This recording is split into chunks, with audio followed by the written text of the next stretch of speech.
welcome back to another video, guys. So far I have... Jesus Christ. Alright, so far I have 1984 Buick 3800 ignition wires. So 3 of them are just perfect, and 3 of them are way too long. But it all works because those are the right ends and those are the right ends. And that's good enough for me. Today I'm going to be working on installing the ignition system. So that is all of the wiring that goes to the distributor. And then I'll also be working on getting the distributor in place today. As you can tell, I got a sprocket welded right to the cam gear there. I got a sprocket on the distributor. All it's going to be a matter of doing is using these bolts and some of these for some bridging to support that. And then I'll need to go and find some form of aluminum sheeting that won't be official roadway signage, because that would be illegal. And I'm just going to make me a drip pan for the oil on the distributor just to cover the exhaust so I don't fire there. And then for the carburetor today, I finally found a tap. I finally have a spacer so that I can finally get the carburetor in its place, so that I need to drill these holes out. But drill these holes out, drill holes in here, tap it, and I'll be good. And this will just be a thing where I have this sitting here, I clamp it down and use these holes to drill into after I figure out the position of the carburetor that doesn't hit, that goes in between these two so that the linkages don't hit. And yeah. And then take this off, drill these holes bigger so that I can use these bolts that fit in the carburetor just nicely to go in here. It's just the right size to thread it, but this is steel, this is aluminum. You can't weld those two together very easily, if at all. So, yeah. My dad said to put nuts on the inside of this. I don't care. It's almost an 1/8 inch thick. He'll be fine. Like, these things threaded in are just fine. So, and these are brass, so I'm not too concerned about it.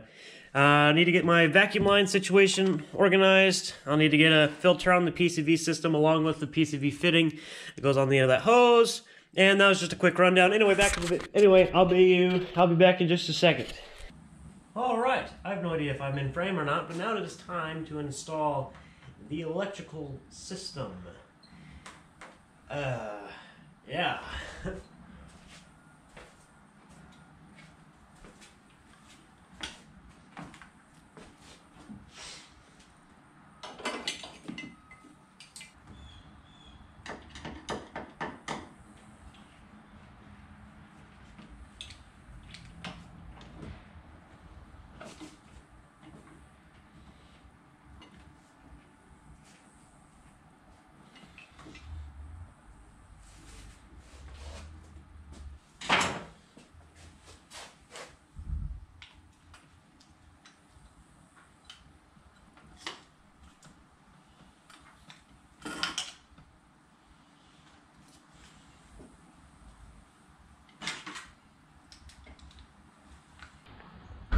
I don't think you're ready for the sheer level of absolute botched together distributor this will be. I guarantee you, you will not see a distributor set up this janky. Fun fact, the valve cover is the cam cap. It holds the cams down. If you ask me, that is a dumb design.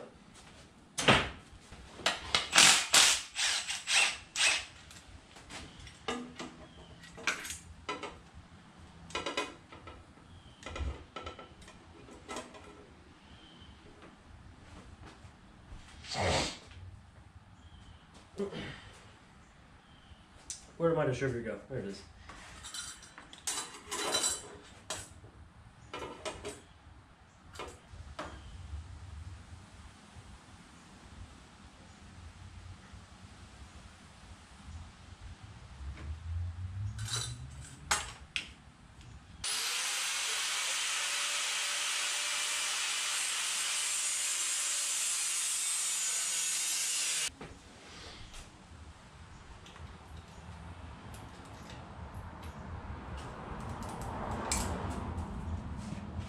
God dang it.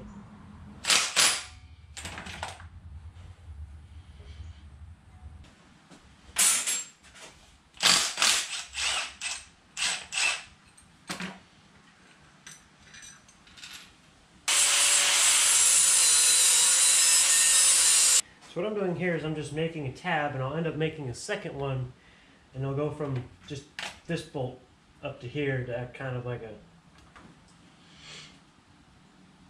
a botched together trapezoid.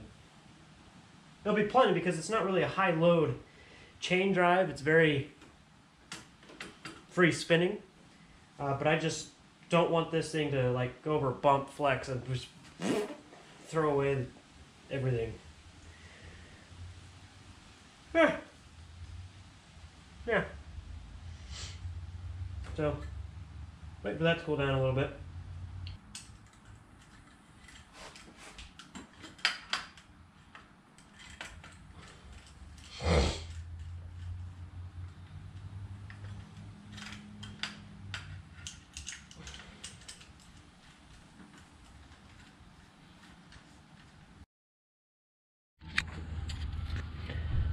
Okay, so here I'm going to make another one that just goes like right here, just to hold the cap, and it's only going to be on one side, and all it's going to do is prevent rotation. Rotation is bad. Can't have that happen. So it's just going to support the cap, so it'll give it the most leverage, so it has no opportunity to twist and throw the chain off. Anyway, so here it is. I think we're going to go ahead and take the intake manifold off and get the holes drilled for the carburetor and tapped. But I think it's going to be just another short video today. Thank you guys for watching. I'll see you next time.